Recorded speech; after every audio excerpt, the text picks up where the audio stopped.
Hello friends, it's Vanna from Success Point. I hope you guys are doing great. In today's video, I'm going to discuss about NSW skill list, जिसमें उन्होंने mention किया है कि 190 के अंदर कौन से ऑक्यूपेशन आएंगे और 491 के अंदर कौन से ऑक्यूपेशन आएंगे. In today's video I will discuss कि 190 के अंदर कौन से ऑक्यूपेशन आते हैं और क्या रिक्वायरमेंट्स रहेंगी जिससे आप NSW में इस वीजा कैटेगरी के अंदर अपना फाइल लॉन्च कर सकते हैं. जैसे कि आप देख सकते हैं कि मैंने 5 मेन कैटेगरीज लिखी हैं ऑक्यूपेशंस की: managers, professionals, technicians and trade workers, community and personal service workers, clerical and administrative workers. इनके अंडर भी इन्होंने बहुत सारे ऑक्यूपेशंस मेंशन किए हैं, जिनमें से मैं फ्यू आपके साथ डिस्कस कर लेती हूँ जो कि बहुत कॉमन है इंडियंस में. जैसे मैनेजर्स में ह्यूमन रिसोर्स मैनेजर्स है, school principles, hospitality, retail, service managers and ICT managers. तो ये मैनेजर्स के अंदर कैटेगरी है जिसमें आपको ध्यान दें एनएसडब्ल्यू में आप रह रहे हो लास्ट 6 मंथ से, और या फिर ऑफशोर भी आप अगर 6 मंथ से रह रहे हैं, लास्ट 6 मंथ से रह रहे हैं, तो you can apply for 190 in NSW. ठीक है जी. तो ये आपको एक बात ध्यान में रखनी है.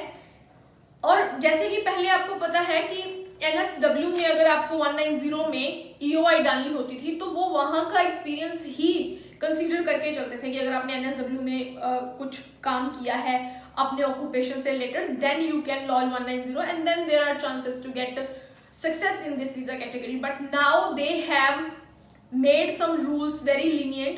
Now offshore candidates can also apply 190 and can get invitations in these 5 categories.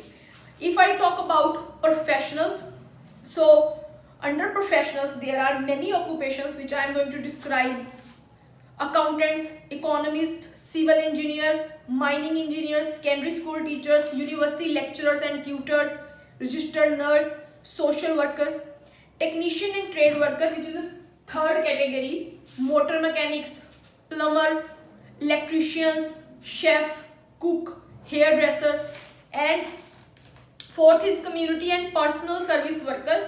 इसके अंदर आ रहे हैं welfare support worker, sport coach and instructor. Clerical and administrative work में आता है insurance investigators, loss adjuster and risk surveyor's.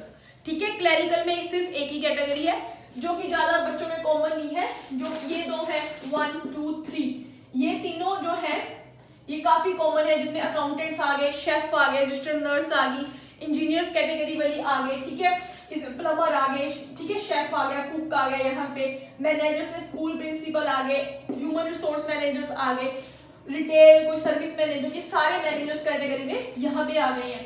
तो अगर आपका ऑक्यूपेशन इनमें से किसी भी एक कैटेगरी में लाई करता है, then you can apply for 190. तो ये एक बहुत ही अच्छी न्यूज है. इसी तरह से इन्होंने 491 सब क्लास के लिए भी अपनी ऑक्यूपेशन लिस्ट दी है. साथ में पॉइंट्स रिक्वायर्ड भी बताया है, पॉइंट्स रिक्वायरमेंट भी प्लस एक्सपीरियंस भी बताया है कि किस कैटेगरी में कितना है. जैसे फॉर एग्जांपल मैं चेक करी थी, यूनिवर्सिटी लेक्चरर और ट्यूटर्स में 491 के लिए अप्लाई कर सकते हैं if they have 80 points and 2 years experience. तो एक छोटी सी कैटेगरी नेक्स्ट वीडियो में मैं डिटेल में बताने वाली हूँ कि कौन लोग हैं जो 491 भी अप्लाई कर सकते हैं इन एनएसडब्ल्यू. तो ये थी एक छोटी सी news. I hope this is helpful the people who want to migrate to Australia. If you have any query regarding this visa category or anything, you can ask us in the comment section below, or if you like the video you can subscribe the channel. Thank you so much.